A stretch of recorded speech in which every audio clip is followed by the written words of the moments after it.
안녕하세요. 저는 70대 초반의 여성으로 아들 셋을 두고 있어요. 아들 셋을 모두 출가시켰으니 며느리도 셋이죠. 저는 젊은 시절 남편을 잃고 혼자 힘으로 아들 셋을 키웠어요. 처음에는 먹고 사는 일에 바빴죠. 먹을 거 안 먹고 입을 거 안 입고 그렇게 해서 종잣돈 모인 걸로 여기저기 투자를 좀 했죠. 제가 물건을 잘 판단해서 그런지 운이 좋았는지 투자하는 데마다 일이 잘 풀렸어요. 그러다 보니 지금은 꽤 많은 부동산과 현금을 가지고 있죠. 같은 환경에서 키웠지만 아들들은 지금 형편이 모두 다르답니다. 우선 첫째네는 아들이 아주 큰 회사는 아니지만 박봉은 아니어서 형편이 그럭저럭한 상태였어요. 그리고 둘째네 형편이 셋 중에 가장 어렵다고 할 수 있겠네요. 둘째는 중소기업에 다니고 있었는데 월급이 정말 쥐꼬리예요. 그나마 불행인지 다행인지 아이가 없어서 두 내외가 빠듯하게 먹고 사는 형편이었어요. 셋째네, 우리 아들 셋 중에서 가장 부유하게 사는 아들이에요. 아들 며느리가 같이 큰 고깃집을 하는데 꽤 큰 돈을 만지는 것 같더군요. 사람마다 성격이 다른 것은 당연하겠지만 우리 며느리들 정말 다 개성이 뚜렷한 아이들이었어요. 우선 맏며느리는 제가 보기엔 정말 맏며느리다웠답니다. 가장 경우에 밝았고 아래 동서들을 나름대로 컨트롤하려고 노력했죠. 둘째 며느리는 뭐랄까 참 착한 아이예요. 무슨 일에든 불만을 표현하거나 자기를 내세우지 않는 아이였죠. 그리고 셋째 며느리, 욕심이 있어야 돈도 많이 버나 봐요. 아주 욕심이 많은 아이랍니다. 참, 우리 집안에 대해서 먼저 말씀드리자면 대대로 왜 이렇게 아들만 많은지 알다가도 모를 일이었어요.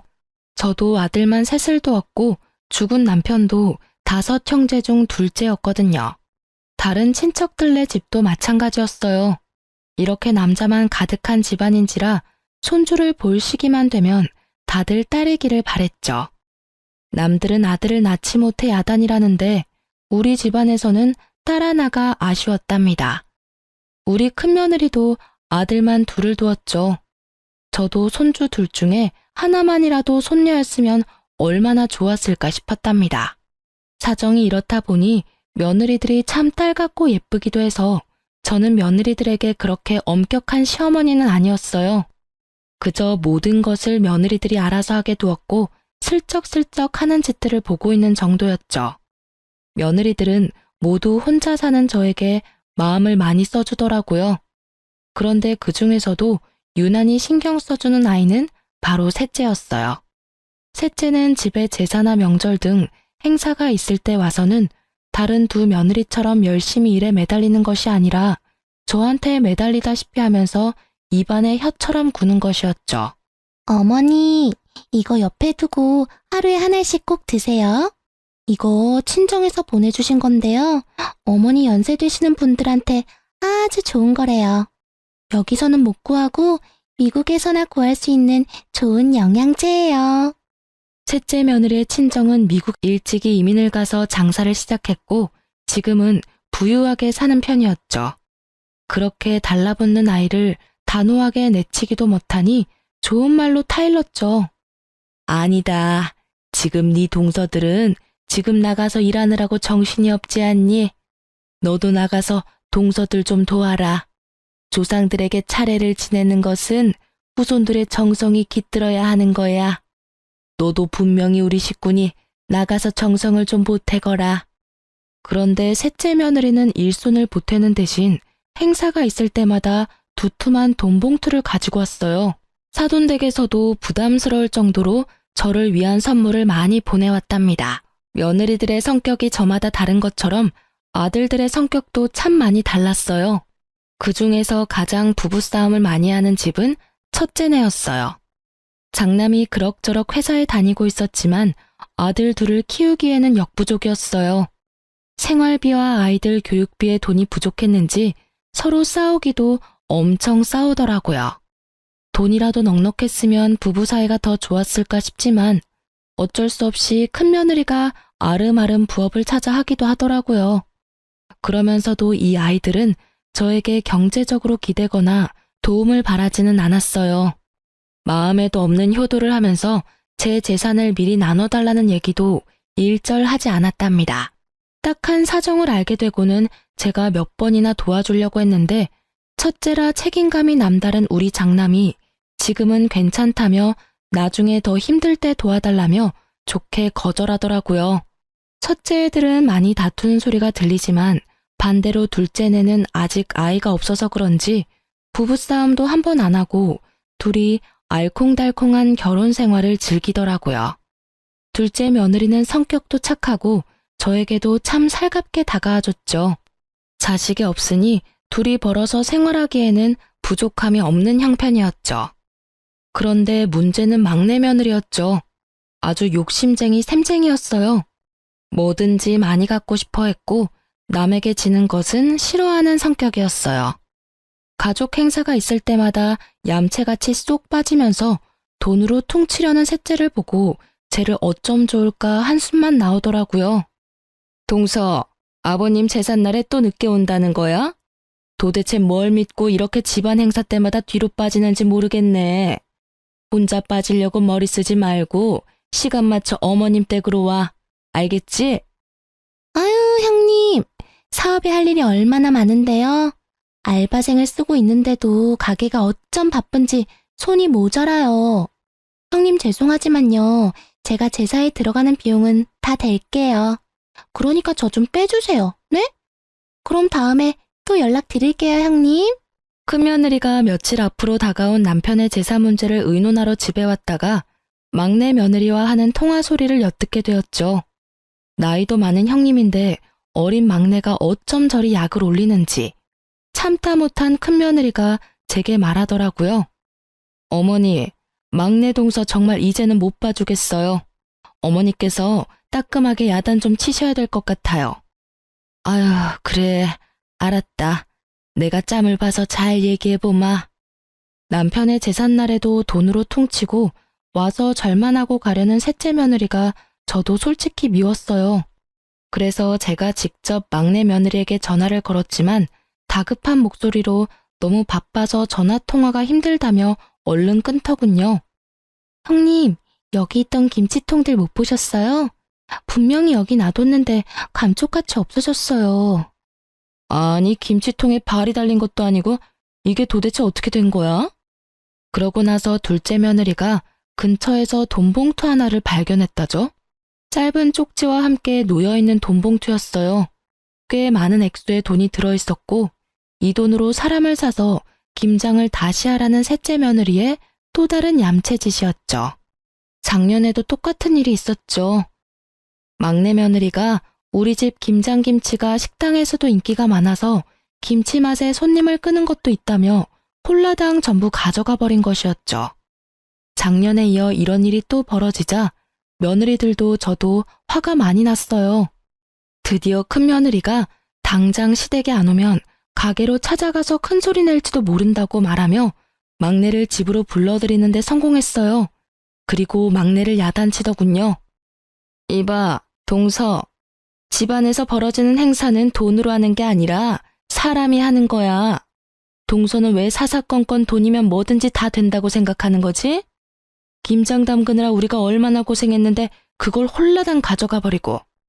돈봉투 말도 안 하고 숨겨놓으면 우리가 좋아할 줄 알았어? 남들이 정성 들여 담근 걸 동서가 무슨 권리로 가져가? 입이 있으면 말이라도 해봐. 막내면 더 사근사근 애살 있게 도와줘도 모자랄 판에 형님들이 고생하고 있는 거 뻔히 보이면서 입 꾹 닫고 모른 척 한다는 게 말이 돼? 아유, 형님. 화난 이유는 알겠는데 사람 사서 김장해봤는데 여기 이 집에서 담근 맛이 안 나잖아요. 식당에 김치 때문에 오는 손님들도 많거든요. 그러니까 제 사정 좀 봐주세요. 네? 옆에서 듣던 저도 기가 다 막히더라고요. 정말 그냥 넘어가기가 힘들었어요. 예, 셋째야. 김장 같이 담그는 거 한 해 두 해 된 일도 아니고 그 김치 맛을 원하면 네가 직접 와서 배울 생각을 해야지. 우리가 식구들은 많지만 다 모일 시간이 그렇게 많지 않잖니. 다 같이 모여서 사는 얘기도 하고 천천히 김치도 담그자는 얘기다. 그런데 막내만 보란 듯이 툭 빠지면 시작하기도 전에 사기가 떨어지지 않니? 네 형님 말 잘 새겨 듣고 다음부턴 김장도 직접 와서 배우고 가거라. 알겠니? 셋째는 이런 제 말에도 비용은 얼마든지 넉넉하게 될 테니 식당에서 쓸 김치까지 우리더러 담가달라는 것이었죠. 그러고는 한다는 이야기가 사람을 움직이는 것은 결국 돈이라나요? 제가 세상 일이 그렇게 돈으로만 굴러가지 않는다고 그 생각을 버리지 않으면 언젠가 발등을 찌를 수 있다고 타일렀어요. 둘째도 셋째를 야단치면서 앞으로 이런 짓을 또 한다면 동서들 사이에서 따돌림을 당할 것이라고 경고했죠. 그랬더니 셋째가 코웃음을 치더군요. 그런데 이런 며느리들끼리의 다툼이 아들들에게도 말거리가 되었나 봐요. 우리 집 사람하고 근재수 씨는 제사다 차례다 해서 그때마다 며칠씩 고생을 하는데 왜 막내 재수 씨는 그때마다 안 보이니? 똑같은 며느리인데 왜 두 사람은 죽어라 고생하고 한 사람은 보이지도 않느냔 말이다.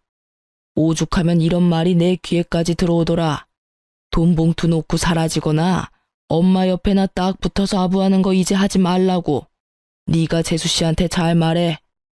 그러게 말이다. 너희 지난번 설에도 집에 돈만 보내고 둘이 스키장 간 거 내가 다 안다. 우리가 비록 너처럼 많이 벌지는 못해도 집안 행사 때 쓸 돈은 낼 수 있어. 그 돈 없어서 집안 행사 못 치르지 않는다. 돈만 보내는 게 얼마나 예의 없는 짓인데 재수 씨 때문에 우리 기분이 어떻겠냐? 우리도 빠지고 싶고 놀고 싶지만 집안 행사니까 참고 하는 거야. 막내야, 어린 건 알겠지만 너도 한 집안의 가장이니까 네가 먼저 솔선수범하고 책임감 있게 행동해야 돼. 그래야 재수 씨도 보고 배우지. 아니, 제 와이프가 뭘 그리 잘못했다고 다들 왕따를 시켜요? 그렇게 그런 게 억울하면 형들도 돈 버세요. 돈 벌어서 힘들지 않게 살면 되는 거죠. 그냥 일 안 하는 것도 아니고 충분히 행사 비용 될 만한 돈은 내놓고 빠지는 거잖아요. 저희도 억울한 부분이 분명 있다고요. 각자의 사정이 있는 거잖아요. 고깃집으로 장사 잘 되는 게 얼마나 힘든 건지 아세요, 다들? 하루라도 장사 안 하면 주변 상권에 밀리기 일쑤라고요. 물 들어올 때 노져야 되는데 지금이 물 들어올 때라 절대 빠질 수 없어요. 저흰 형님들과는 다르게 하루하루가 바쁘다고요. 위에 아들 둘도 셋째 아들의 이런 말에 어이가 없는 모양이더군요. 저 역시 평상시에 아이들의 다툼에 그다지 끼어드는 편이 아니었고 셋째 아들에게 제 생각을 이야기해봤자 별 소용이 없겠다는 생각에 그냥 듣고만 있었어요. 그리고 답답해서 잠시 현관문 밖으로 나갔다가 앞집 손녀딸을 보게 되었죠. 명절날이나 다른 행사 때 우리 집은 그야말로 난장판이었어요. 어릴 땐 뛰어다니느라 아랫집에서 시끄럽다고 찾아온 적도 여러 번이었고 이젠 머리가 좀 컸다고 다들 의견 하나 굽히지 못하고 싸우는 모습을 보니 가슴이 답답하더라고요. 이런 형편에 얌전하고 고분고분 인사하는 앞집 손녀딸을 보니 진심으로 앞집이 부럽더군요. 제가 다시 집 안으로 들어와서 아들 셋의 약간 싸늘해진 분위기를 돌릴 겸 해서 지나가는 말로 한마디 했죠. 아이고, 그나저나 앞집 손녀딸을 보니 인형 같더라. 우리 집엔 어떻게 이렇게 시커먼 사내들만 있는지 모르겠다. 손녀딸 하나만 볼 수 있다면 더 이상 바랄 게 없을 텐데. 아휴. 갑자기 조용해지더라고요. 제가 가볍게 내뱉은 말이었지만 아들들에겐 가벼운 말이 아니었나 봐요. 며느리들이 모두 젊기에 아직 얼마든지 더 손주를 볼 수 있는 상황이었거든요. 제 가벼운 말을 가지고 아들 셋이 각자 안 사람들에게 무슨 소리를 했는지 돈 버는 재미에 아이 낳는 것도 미루고 있던 셋째가 드디어 아이를 가지려고 노력한다는 소식이 들렸어요. 일단 반가웠어요. 둘 다 젊으니 피임을 그만두고 나서 바로 아이가 생겼다더군요. 그런데 이상하게도 아들 둘을 낳고 한동안 아이가 없었던 첫째네까지 생뚱맞게 아이를 가졌다는 이야기가 들렸어요. 갑자기 손주복이 터지는구나 싶었지만 둘 다 아들일 것 같아서 마음이 불안하긴 했답니다. 그리고 이 와중에 혼자만 아이를 갖지 못한 둘째네가 마음에 걸렸죠. 둘째야, 아직 젊으니까 마음 조급하게 먹지 말아라. 갑자기 웬 손주들이 한꺼번에 둘이 생기려는지 모르겠구나. 네가 신경이 쓰일 것 같아 하는 말이야. 아니에요, 어머니. 그건 사람 힘으로 되는 일이 아니잖아요. 다 하늘이 점지해야 되는 일이죠. 저 아무렇지도 않아요. 걱정해 주셔서 감사해요. 그렇게 첫째와 셋째가 동시에 임신하자 둘째가 신경 쓰이면서도 기쁜 것은 어쩔 수 없었죠. 특히 돈 버는 일에만 신경을 쓰면서 아이 낳는 일을 피하고 있었던 막내네가 아이를 가졌다는 것이 정말 의외였어요. 식당이 한참 잘 되고 있었거든요. 막내의 성격으로 보아 쉽사리 그런 결정을 내릴 애가 아닌데 곰곰이 생각을 해보았어요. 첫째네는 이미 아이를 그만 낳을 것이라고 했었고 위에 아이 둘은 이미 초등학교 2, 3학년이었어요. 셋째가 너무 터울이 컸죠. 그런데 갑자기 이렇게 경쟁하듯이 아이가 생기니 어리둥절할 밖에요. 마음에 집히는 것이 있었죠. 제가 얼마 전에 아들들 앞에서 가볍게 내뱉은 말이 머릿속을 지나갔죠. 특히 돈 버는 일에 재미를 붙여서 집안 행사 때도 절만하고 사라지는 셋째가 갑자기 바깥 일을 줄이면서 아이를 가진 이유가 짐작이 되었어요. 제가 그저 지나가면서 한 말을 손녀딸을 낳아주면 가진 걸 다 주겠다는 말이거나 대부분의 재산을 주겠다는 말로 받아들인 것이 틀림없었죠. 그래도 설명이 안 되는 건 첫째네였어요. 평상시에 크게 욕심을 부리지 않은 아이들이었거든요. 그러나 견물생심이라고 평상시에 욕심을 부리지 않았지만 재산을 준다는 말에 욕심이 동했던 것이 틀림없었어요. 첫째네, 특히 큰 며느리, 너도 별 수 없구나 싶었답니다. 하지만 속으로만 짐작을 하고 아이들에게 내색을 하지는 않았어요. 재산 때문에 손녀를 낳아 효도를 하려는 자식들이 한심했지만 일단 임신 중인 아이들에게 나쁜 소리를 하고 싶지는 않았죠. 나중에 아이를 낳으면 한마디씩 해줄 생각이었어요. 그리고 저는 제가 살아있는 동안에 제 재산을 미리 증여해줄 생각은 없었답니다. 다 제가 죽고 나면 저희들에게 돌아갈 재산이었어요. 이렇게 제 머릿속이 이런저런 생각으로 복잡할 때 셋째가 이야기를 꺼냈답니다. 어머니, 저 미국에 가서 아이 낳아올게요. 친정이 미국에 계시니 저도 편안하고 어머니도 신경 덜 쓰시게 될 것 같아서요. 그리고 아이한테 미국 시민권 하나 만들어주는 거 큰 돈 들여서라도 해준다잖아요. 셋째 며느리의 말이 나름 일리가 있다고 생각되었어요. 곧 태어날 손주에게 도움이 되는 일이니 가서 낳고 오라고 했죠.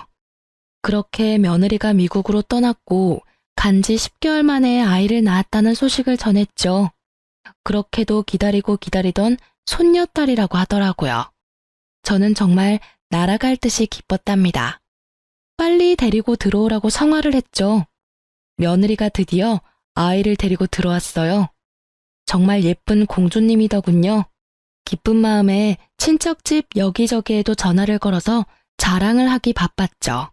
그리고 비슷한 시기에 임신을 했던 첫째도 아이를 낳았는데 역시나 또 아들이었어요. 큰며느리도 이제 저처럼 아들만 셋인 세 형제의 엄마가 되었죠. 막내 며느리는 갓난 딸아이를 데리고 제 옆에 찰싹 붙어서 더 이상 돈 벌러 나갈 생각도 않더라고요. 그래도 이쁜 손녀 얼굴 보니까 용서가 되더라고요. 아이고, 우리 공주님, 누굴 닮아서 이렇게 예쁠꼬. 애비를 닮았나, 애미를 닮았나? 어디 자세히 좀 보자. 할머니 해봐라. 할머니. 그런데 제가 이렇게 말하는 순간 셋째 며느리의 얼굴 표정이 움찔거리는 걸 느꼈어요. 눈은 손녀를 향해 있었지만 곁눈질로 살펴보니 며느리 얼굴이 약간 창백해지더니 살짝 떨리는 손을 얼른 뒤로 감추더군요. 별일 아니라면 별일 아니었겠지만 뭔가 숨기는 걸 들킨 사람의 반응이었답니다. 내내 제 머릿속을 떠나지 않았고 곰곰이 돌이켜봤죠. 예전 막내가 매번 친정에서만 보살핌을 받길래 사돈께 고마워서 몇 번 전화를 했었거든요. 그런데 전화를 할 때마다 며느리는 집에 없다고 하더라고요. 순산을 위해 운동하러 나갔다는 것이었어요. 그리고 제 느낌인지는 모르지만 사돈댁에서는 제 전화를 받는 게 어딘가 불편한 것 같더라고요. 피하는 느낌도 들었지만 그때는 그저 사돈이라는 관계가 어려운 관계니 자주 통화하기 불편해서 그런가 보다 했었죠. 지금 생각하니 사돈의 그 불편하다는 기색도 도가 지나친 것 같았어요. 며칠을 이런저런 생각으로 끙끙 앓고 있다가 가만히만 있어서는 안 되겠다는 생각이 들더군요. 뭔가 이상하다는 생각이 머릿속을 떠나지 않았기에 경찰에 오래 계시다가 퇴임한 제 친정의 사촌 오라버니에게 믿을 만한 곳을 하나 소개받았죠. 우선 며느리의 행적을 캐기로 결정하면서도 제가 며느리의 표정을 잘못 읽은 것이 아닐까, 괜한 일을 하는 것이 아닐까 하는 생각이 저를 착잡하게 만들었어요. 소개받은 곳에서는 우선 아이와 아들의 친자 검사를 의뢰하겠다고 하더군요. TV에서 본 것이지만 요즘은 머리카락, 하다못해 쓰던 칫솔이라도 가져다 주면 친자 관계 검사를 해준다는 것은 들어서 알고 있었어요. 그래서 며느리가 아이를 데리고 왔을 때 아이의 머리카락을 몰래 모아두었죠. 그리고 아들의 머리카락도 어렵게 모았답니다. 그렇게 해서 친자 검사가 진행되었고 결과는 충격적이었어요. 손녀가 우리 아들의 친자 관계가 아니라는 것이었죠. 우선 며느리의 불륜을 의심할 수밖에 없었답니다. 저는 충격에 며칠 동안 식음을 전폐하다가 우선 며느리를 불러 직접 물어봐야겠다고 생각했죠. 아무것도 모르는 막내 내외가 아이를 안고 집으로 들어서더군요. 그런 셋째 앞에 제가 그 검사의 결과지를 내밀었죠. 막내 며느리의 얼굴이 파랗게 질리면서 서 있을 힘도 없는지 그대로 주저앉아 버렸죠. 도대체 왜 이런 일을 저지른 거냐? 막내 너, 솔직히 풀어보거라. 저 아이가 네가 밖에서 딴짓을 해서 낳은 아이가 맞느냔 말이야. 아들, 너 왜 놀라지 않는 거니? 설마 너도 알고 있는 사실이니? 빨리 말해보거라. 우리 핏줄도 아닌 아이를 왜 네가 키워주려 했냐는 말이다. 어머니, 저 다른 남자 만난 적 없어요. 그 점에선 저 결백해요. 어머니, 그것만은 믿어주세요. 그러면서 털어놓는 며느리의 얘기를 듣고는 더욱 놀라고 말았어요. 이 일을 계획하고 실천에 옮기도록 한 것이 다른 사람이 아닌 아들이라는 것이었죠. 사실을 따져 물었어요. 아들이 아무 말 없이 바닥을 보고 있더군요. 그리고 흥신소에서는 또 새로운 소식을 알려왔어요. 며느리가 임신을 하고 출산을 하기까지 미국에 있었다는 것이 거짓이었다죠. 그 기간 동안에 며느리의 출입국 기록이 없다는 것이었어요. 귀신에 홀린 것 같다는 생각이 들더군요. 여기까지 듣자 눈앞이 캄캄해지면서 다리에 힘이 다 풀렸어요. 그러니까 임신하지도 않은 아이를 임신했다고 했고 당연히 국내에서 출산을 할 수가 없으니 원정 출산을 하겠다고 한 거였어요. 막내 며느리가 국내 어딘가에 아주 교묘하게 숨어버리고 10개월이 지나기를 기다리면서 그 사이에 아이의 입양을 추진한 것이었죠. 그러니까 결국 셋째가 손녀딸이라고 데려온 아이는 입양하라는 결론이었어요. 결국 제가 지나가면서 한 말을 가지고 저희들끼리 오해를 해서 빚어진 참담한 효도 경쟁의 결과였죠. 그러고 보니 비슷한 시기에 맏며느리가 위에 두 아이와 터울도 있는데 갑자기 또 아이를 가졌다는 것도 이상했죠. 과연 우연의 일치일까요? 맏며느리를 우선 불러서 물어보았죠. 저희는 이제 아이를 그만 낳으려고 애들 아빠가 단산 수술을 했었어요. 그런데 갑자기 아이가 생겼어요, 어머니. 이상하긴 했지만 이미 생긴 아이를 어떻게 하겠어요? 이 말도 듣기에 따라서는 며느리가 딴짓을 했구나 싶기도 한 말이었어요. 하지만 이 말을 전혀 아무렇지도 않게 하는 큰며느리에게서 한치의 의심도 느낄 수가 없었죠. 그래서 소개받은 사람들에게 큰아들 내외에 대해서도 조사를 부탁했어요. 그런데 흥신소 사람들은 큰아들과 며느리 둘 다 일상에서 전혀 벗어나지 않고 있다더군요. 저는 이번에 큰아들을 따로 불렀어요. 큰아들은 이 우연과 관련이 있을 것 같았거든요. 엄마, 그게 있잖아요. 제가 집사람하고 상의 없이 단산 수술을 한 것을 풀어버렸어요. 그래도 아들이나 딸이나 반반 가능성은 있는 거잖아요. 그래서 50% 확률에 기대본 거예요, 엄마. 잘못했어요. 엄마, 제가 진짜 잘못했어요. 이 말을 듣고 저는 정말 큰아들이 한심해서 한숨이 저절로 나왔답니다. 아이는 부부가 합의해서 낳는 거지 어떻게 한쪽이 일방적으로 아이를 갖게 한다더냐. 막내만큼 나쁜 방법을 쓴 것은 아니지만 너도 결국은 똑같구나. 상속될 재산을 바라고 내가 원하는 것을 해주려 한 거였어. 셋째가 욕심이 많다는 것은 알았지만 믿었던 네가 그럴 줄은 정말 몰랐구나. 큰아들이 고개를 떨구고 눈물까지 떨구더군요. 본인의 잘못을 인정하는 것으로 보였죠. 몇 번을 더 제게 잘못했다고 빌더군요. 그런데 큰애네 집에서 그 이후에 난리가 벌어졌다죠. 큰며느리가 짐을 싸서 갓난아이만 두고 친정으로 가버렸다는 것이었어요. 어떻게 나하고 의논도 없이 풀어버려요?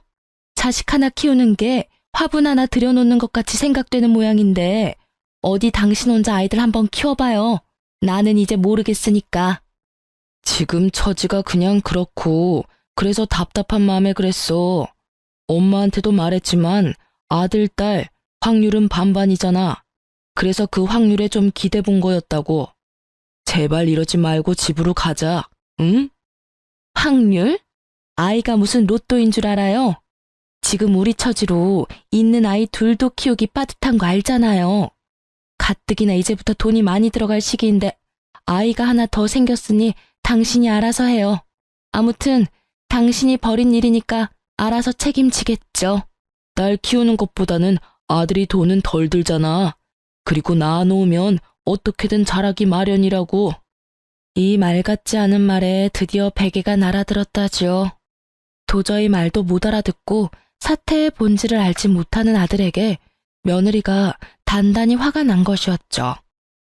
아들이 몇 번을 더 가서 싹싹 빌었고 결국 일주일 뒤에 며느리를 데리고 오는데 성공했어요. 아들 복이 터진 집안에 하나 더 생겼다고 크게 다를 것도 없어요. 당신이 쓸데없는 욕심을 부린 데에 너무 화가 나서 이대로 헤어져 버릴까 생각도 했지만 아이들 생각해서 그냥 넘기기로 했어요. 그 대신 회사 끝나면 밤에 나가서 대리운전이라도 뛰어요. 둘도 힘든데 셋을 키우려면 지금 이대로는 절대 안 돼요. 당신이 저지른 일이니 그렇게 해서라도 책임을 져요. 큰아들이 그렇게 하겠다고 넙죽 엎드렸다는 것이었어요. 큰며느리가 오해를 불러일으킬 만한 제 말에 아들이 견물생심의 욕심을 부렸다는 것을 이해했던 모양이더라고요. 이렇게 손주들을 둘러싸고 집안이 온통 북적북적할 때 이 일에 대하여 참견하지 못하고 조용히 있는 사람들이 있었어요. 바로 둘째 아들 내외였죠. 그런데 이 손주 파동이 시작될 무렵에 둘째네가 저한테 와서 한 이야기가 있었어요. 그때 둘째 아들과 며느리가 하는 말에 저는 한 번 더 놀랐고 가엾어서 눈물을 흘렸답니다. 어머니, 제가 아이를 못 갖는데요. 이 사람한테는 문제가 없고요. 그래서 저희가 입양을 하려고 해요. 집안에 하도 아들만 많으니 예쁜 딸을 입양하려고요. 그런 둘째 며느리의 손을 잡고 그저 아무 말도 할 수 없었죠. 제가 손을 가만히 잡아주자 둘째 며느리가 눈물을 보이더군요. 아들이 그런 며느리를 달랬고요. 저는 입양을 하겠다는 둘째네의 입장에 전적으로 찬성했어요. 사태의 내막을 알게 된 저는 막내 아들과 며느리에 대해서 화가 날 대로 났어요. 낳지도 않은 아이를 낳았다고 저를 속이고 사돈집까지 그 일에 모두 가담했다는 데에는 정말 참을 수가 없었죠. 저는 아이들 6을 모두 불러 모았어요. 우선 셋째, 내 말을 잘 들어라. 입양한 아이도 분명히 네 아이다. 입양을 갈 처지가 되었다면 그것은 이미 부모로부터 한번 버림받은 거야. 그 아이를 너희가 데려오지 않았다면 어쩌면 더 좋은 곳으로 가게 됐을지도 모른다. 그 책임은 분명히 너희들이 져라. 그 애를 잘 키우도록 해. 셋째네가 그런데 대답이 없더군요. 제가 재차 아이한테 미안한 것을 알고 잘 키우라고 말해도 대답이 없는 것이었어요. 이렇게 해서 셋째네가 가짜 손녀를 만들어 가지고 왔다는 것이 마지네와 둘째네에게까지 알려지게 되었죠. 하지만 막내 아들은 여전히 뉘우칠 줄 모르고 말하더군요. 형들도 솔직히 말해보세요. 엄마가 가진 재산 다 준다고 했잖아요. 그 말에 혹하지 않을 사람이 누가 있어요? 엄마 재산이 한두 푼도 아니고 말이에요. 형들이 정말 나 같은 생각을 전혀 안 했다고 할 수 있어요? 큰아들이 부끄러운지 먼저 고개를 숙이더군요. 그렇지만 동생에게 할 말은 하더라고요.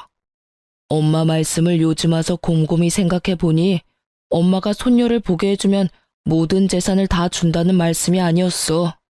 나 역시도 그렇게 착각을 했었다. 그런데 내가 그 생각이 잘못됐다는 걸 어떻게 알았는 줄 아니? 우리 엄마라는 분을 알기 때문이야. 결코 재산을 내걸고 효도를 부추기는 분이 아니라는 말이다. 거기까지 생각이 되니까 내가 정말 미련했구나 싶었다. 그런데 아무리 엄마 마음을 헤아리지 못한다 해도 어떻게 낳지도 않은 아이를 낳았다고 해서 데리고 올 생각을 해.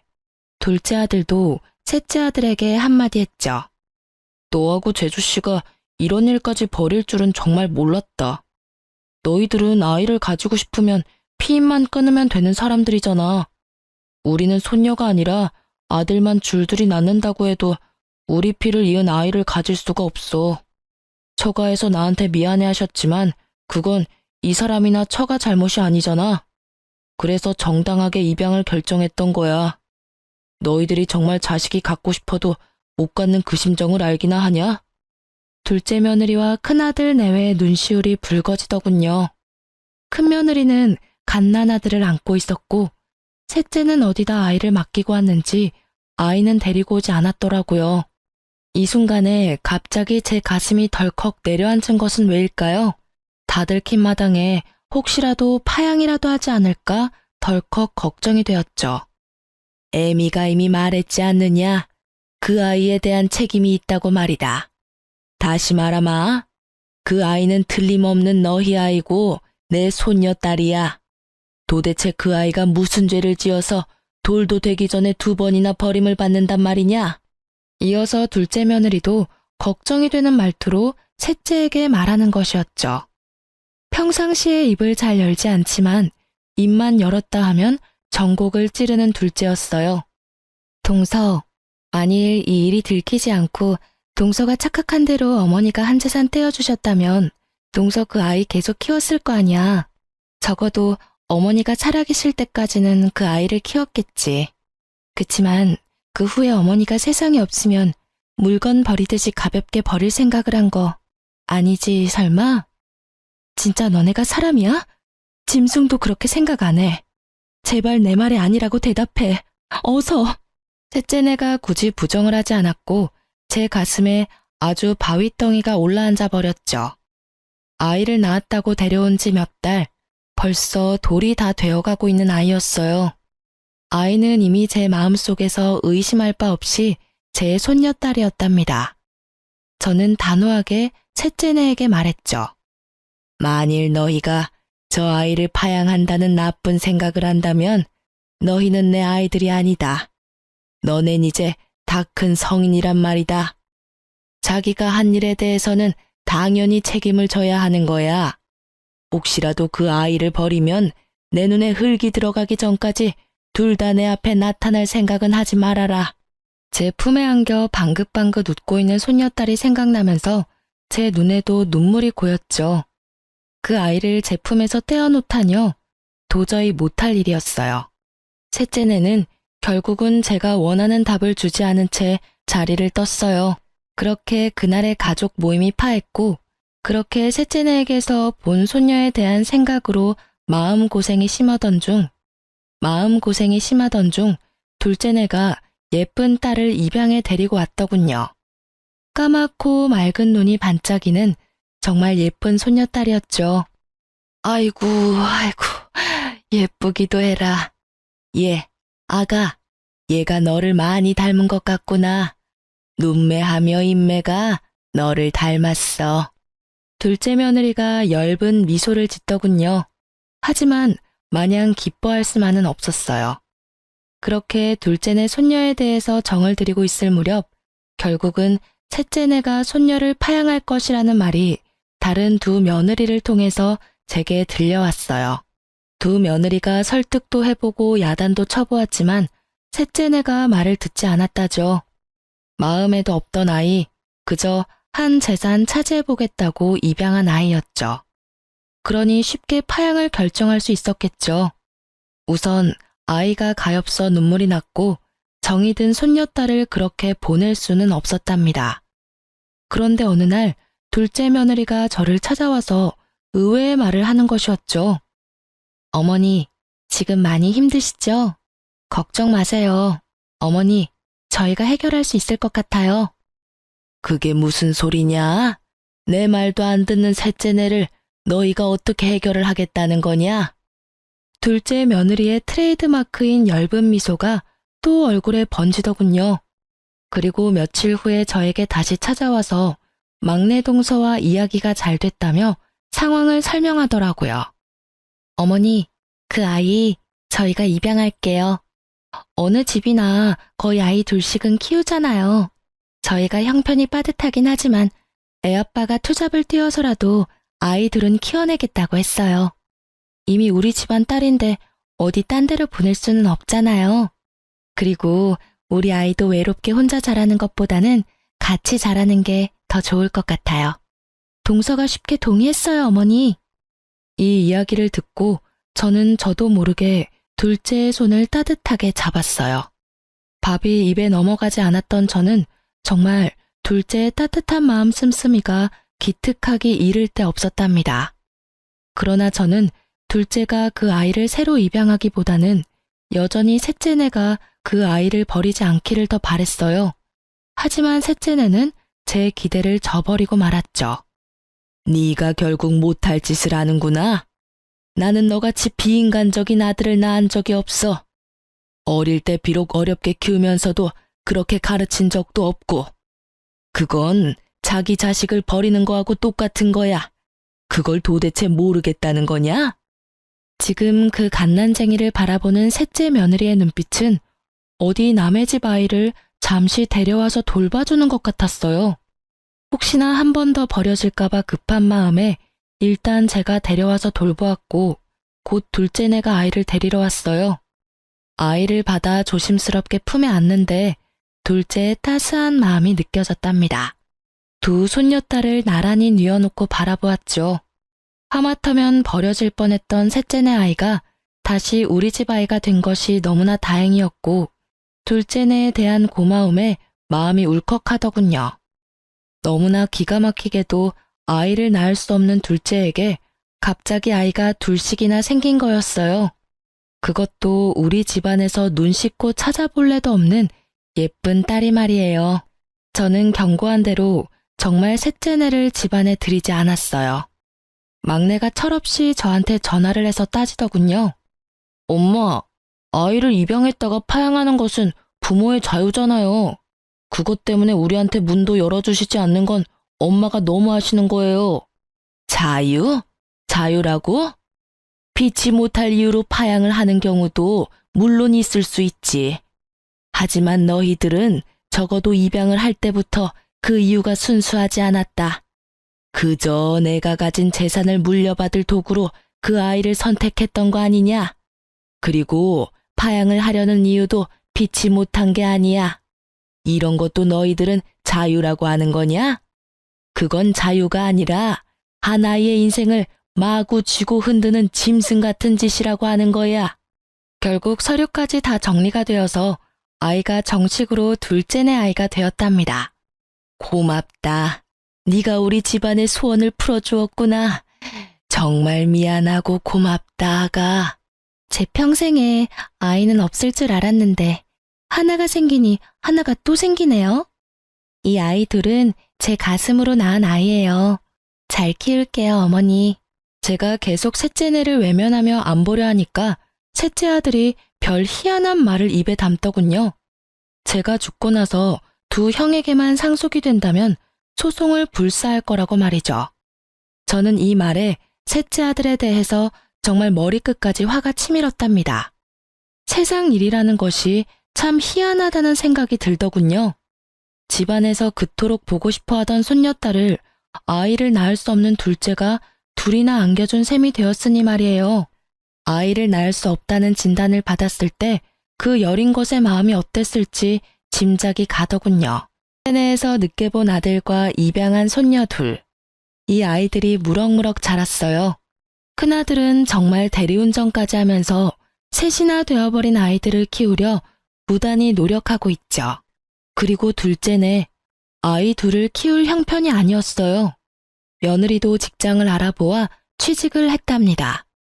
아이 둘은 저와 큰며느리가 돌아가며 봐주었어요.